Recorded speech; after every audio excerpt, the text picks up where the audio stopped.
Hello friends, इस video में हम बात करते हैं लेबोरेटरी डायग्नोसिस के बारे में। जो नाइजीरिया मेनिंजाइटिस जो होता है उसकी लेबोरेटरी डायग्नोसिस के बारे में बात करते हैं। क्लियर है? पहले हम बात करते हैं कि जो मेनिंजाइटिस होता है, जो मैंने बताया था कि ये नाइजीरिया मेनिंजाइटिस जो होता है वो दो टाइप की डिजीज पैदा करता है। एक है मेनिंजाइटिस और एक कौन सा, एक है मेनिंगोकोकेमिया। जो मेनिंजाइटिस होता है ये मेनली 3 बैक्टीरिया की वजह से होता है। ठीक है,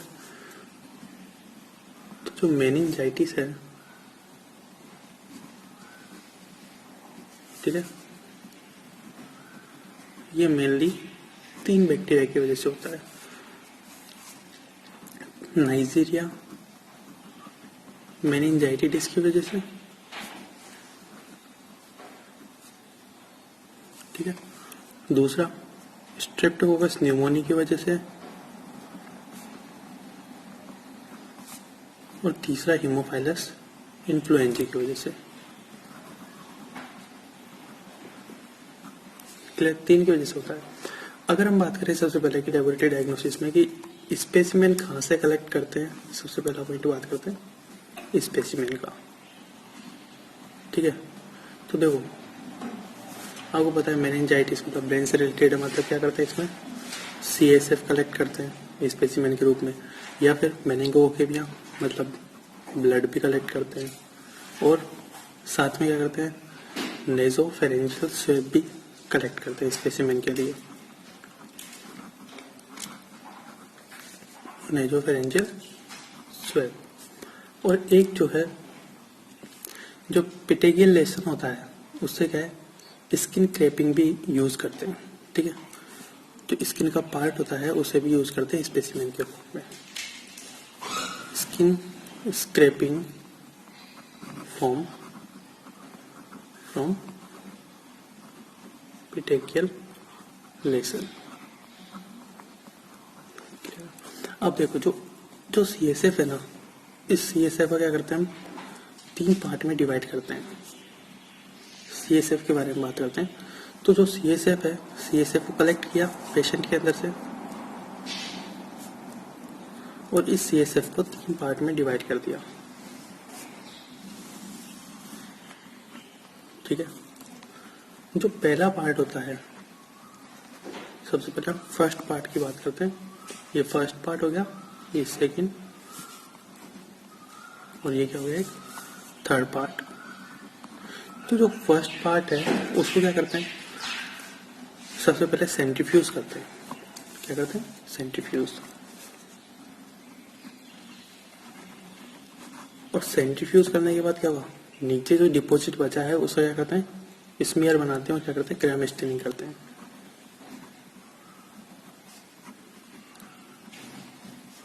ग्राम स्टेनिंग, ठीक है, किससे करते हैं ग्राम स्टेनिंग? फ्रॉम जो नीचे बचा है डिपॉजिट उससे। क्लियर? अब स्टेनिंग के बाद क्या करेंगे, स्टेनिंग के बाद जो है बैक्टीरिया को उसको जो है स्लाइड को माइक्रोस्कोप में देखेंगे। तो जो बैक्टीरिया है वो क्या होता है, या तो न्यूट्रोफिल में या फिर एक्स्ट्रा सेलुलरी क्या होते हैं प्रेजेंट होते हैं। क्लियर? तो जो बैक्टीरिया है, या आप बोलोगे मेनिंगोकोकाई will be seen inside the neutrophil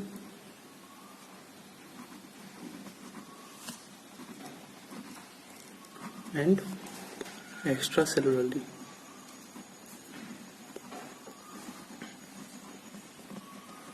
ठीक है, और जो ये तो क्या डिपॉजिट से बात, और जो सुपरनेंट है मतलब कि जो ऊपर की तरफ तैरता है वो वाला पार्ट, उसको क्या करते हैं, उसके अंदर क्या होगा एंटीजन होता है मेनिंगोकोकल एंटीजन। तो उसको क्या है लेटेक्स एग्लूटिनेशन टेस्ट के द्वारा क्या करते हैं डेमोन्स्ट्रेट करते हैं।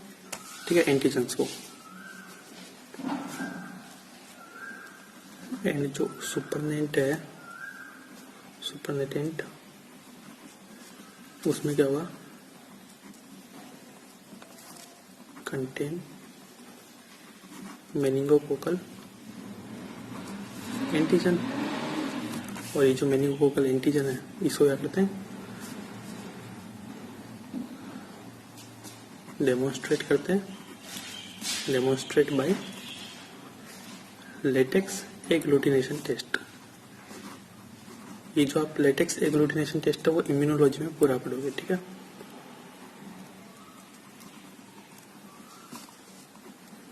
तो पहले पार्ट की बात तो आ गई आपके सामने। दूसरी बात हम करते हैं कि दूसरे पार्ट की, जो दूसरा पार्ट लिया है उसको क्या करते हैं, उसको हम ब्लड अगार पे या चॉकलेट अगार पे क्या करते हैं, इनोकुलेट कराते हैं, ठीक है। इंक्यूबेट कराते हैं ओवरनाइट, पूरी रात, ठीक है।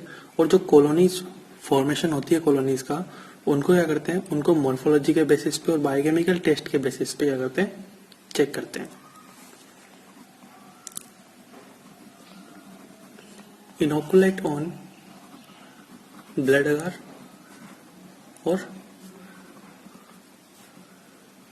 चॉकलेट अगार, ठीक है। इनोकुलेट कराया और क्या किया, इंक्यूबेट ओवरनाइट, इंक्यूबेट होने के लिए उसको पूरी रात रख दिया। और फिर क्या करते हैं, कॉलोनी जो बनी उन्होंने क्या आइडेंटिफाई किया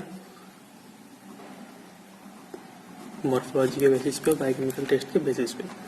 और जो थर्ड पार्ट था, थर्ड पार्ट को कैसे यूज लिया कि जितना ये पार्ट था इसमें उतना ही क्या किया हमने, ग्लूकोज ब्रोथ मिला दिया, ठीक है। और उसको क्या किया, चॉकलेट कल्चर पे, जो चॉकलेट अगार था उस पर क्या किया, सब कल्चर कराया, ठीक है।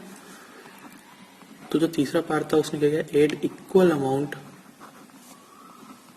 या equal volume of glucose broth, ठीक है। और क्या किया, सब कल्चर कराया, सब culture on chocolate agar. Clear, ये बात समझ आएगी। अब देखो जो मैंने बताया था यहाँ पे आपको ब्लड, ठीक है। ब्लड को कैसे यूज करते हैं कि ब्लड को भी क्या करते हैं, हम कल्चर कराते हैं, जो ब्लड है उसको क्या करते हैं, कल्चर कराते हैं, ठीक है। और कल्चर करा के क्या करते हैं, टेस्ट करते हैं, मतलब आगे जाकर के। तो आप ब्लड कल्चर को भी यूज ले सकते हो, या फिर नेजोफेरेंजियल जो स्वेब है, इस नेजोफेरेंजियल स्वेब का यूज किसमें करते हैं, मैं इससे बताता हूँ, इतना इंपॉर्टेंट नहीं है। तो नेजोफेरेंजियल जो स्वेब है इसका यूज किसमें करते हैं, कैरियर के डिटेक्शन में। कैरियर के डिटेक्शन में कैसे, मैंने आपको बताया था इसकी जो पैथोलॉजी थी, मतलब जो पैथोजेनेसिस थी उसके अंदर बताया था कि जो है कभी कभी ये स्टार्टिंग में एसिम्टोमेटिक कंडीशन में भी होता है, ठीक है, मतलब सिम्टम और क्यों नहीं होते। तो इसमें क्या करते हैं, हम नेजोफेरेंजियल स्वेब का यूज करते हैं, क्लियर। और जो पेटेकियल लेसन है, पेटेकियल लेसन्स हैं, उनको भी हम क्या करते हैं, इसकी डायग्नोसिस में यूज करते हैं। नेक्स्ट हम बात करते हैं ऑटोप्सी के बारे में,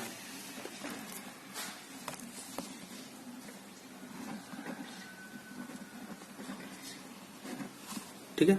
ऑटोप्सी में कैसे कि जैसे इसका स्पेसिमेन लिया, अब स्पेसिमेन कहाँ से लेंगे, ये क्या करता है, मेनिंजाइटिस करता है। तो जो मेनिंजाइटिस करता है तो जो मेनिंजिस है ब्रेन की, वहां से क्या करेंगे, ब्रेन के स्पाइनल कॉर्ड की, वहां से क्या करेंगे, इसका स्पेसिमेन कलेक्ट करेंगे।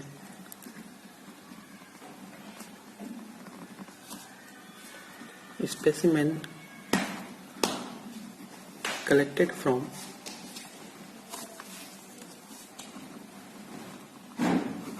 मेनिंजिस, या फिर आप कहाँ से भी कर सकते हो, या जो ब्रेन की लेटरल वेंट्रिकल होती है उससे भी आप स्पेसिमेन ले सकते हो, या फिर स्पाइनल कॉर्ड, और या फिर आप जो ब्रेन का सरफेस है वहां से भी क्या कर सकते हो, आप स्पेसिमेन कलेक्ट कर सकते हो ऑटोप्सी के लिए।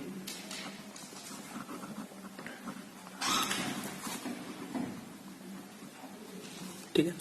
और जो स्पेसिमेन है उसको कलेक्ट करके क्या करते हैं, हम स्मीयर बनाते हैं, ठीक है। स्मीयर बनाते हैं एंड क्या करते हैं, कल्चर करते हैं, कल्चर कराते हैं, ठीक है। अब इसके अंदर एक चीज ध्यान रखना ऑटोप्सी के अंदर कि अगर सपोज दैट किसी पेशेंट की डेथ किसकी वजह से हुई है, इस बैक्टीरिया की वजह से हुई है, तो डेथ के 12 घंटे के अंदर अंदर ही क्या करते हैं, ये जो है ऑटोप्सी के लिए सैंपल कलेक्ट कर लेते हैं। अदरवाइज अगर 12 घंटे से बात किया तो ये पॉजिटिव नहीं आएगा। क्योंकि इसके अंदर जो बैक्टीरिया होते हैं, मेनिंगोकोकाई होते हैं, वो क्या होते हैं, मर जाते हैं 12 घंटे के, ठीक है। फिर नेक्स्ट हम बात करते हैं सीरोलॉजी के बारे में, ठीक है।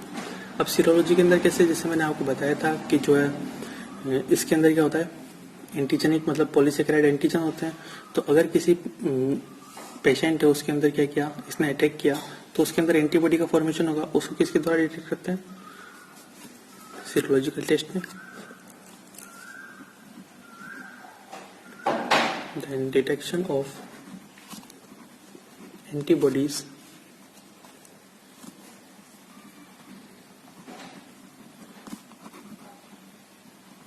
which are formed against जो पॉलीसेकेराइड एंटीजन था, एंटीजन के अगेंस्ट वो एंटीबॉडी बनी उसको डिटेक्ट करते हैं। क्लियर। और लास्ट है कि जो पीसीआर होती है उसका यूज भी, पॉलीमरेज चेन रिएक्शन है उसका यूज भी किसमें करते हैं? इसके डिटेक्शन के लिए करते हैं। क्लियर। नेक्स्ट अब हम बात करते हैं इसके ट्रीटमेंट के बारे में। देखो जो ट्रीटमेंट होता है उसमें क्या करते हैं? सबसे पहली बात सल्फोनेमाइड्स का यूज लेते हैं।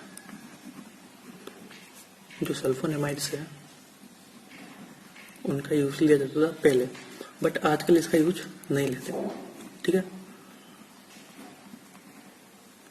Not use nowadays. क्यों नहीं लेते? क्योंकि ये जो बैक्टीरिया है इस ड्रग के अगेंस्ट क्या हो चुका है? रेजिस्ट हो चुका है, इसलिए हम इसका आजकल यूज नहीं ले सकते। बट ये जो इस बैक्टीरिया के अगेंस्ट जो ड्रग ऑफ चॉइस है वो कौन सी है? Penicillin G. जो इंट्रावेनस रूट से अगर आप पेनिसिलिन जी देते हो तो ये क्या है? ड्रग ऑफ चॉइस है इसके लिए।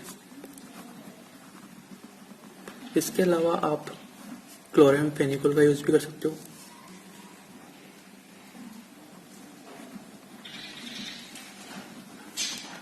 साथ में आप जो थर्ड जनरेशन सिफिलोस्पोरिन है जिसे हम बात करते हैं सिफेट्राइक्सोन, उसका यूज भी कर सकते हैं।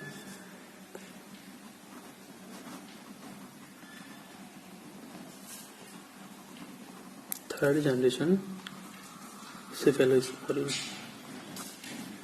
जैसे फॉर एग्जांपल अगर मैं बात करूं तो सेफ्ट्राइक्सोन। ठीक है। और आप एक लास्ट और हम बात करें कि रिफाम्पिसिन और जो सिप्रोफ्लॉक्सिसिन है उसका भी हम क्या करते हैं? यूज करते हैं इसके ट्रीटमेंट में। Rifampicin and ciprofloxacin.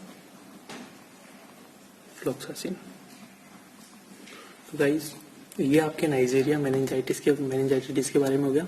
ठीक है। नेक्स्ट जो है नाइजीरिया का पार्ट है, नाइजीरिया गोनोरिया के बारे में हम बात करेंगे। Thank you guys watching for this video. और अगर आपको ये वीडियोस पसंद आती है तो आप प्लीज चैनल को लाइक कीजिए और इसे जितना हो सके उतना शेयर कीजिए। Thank you.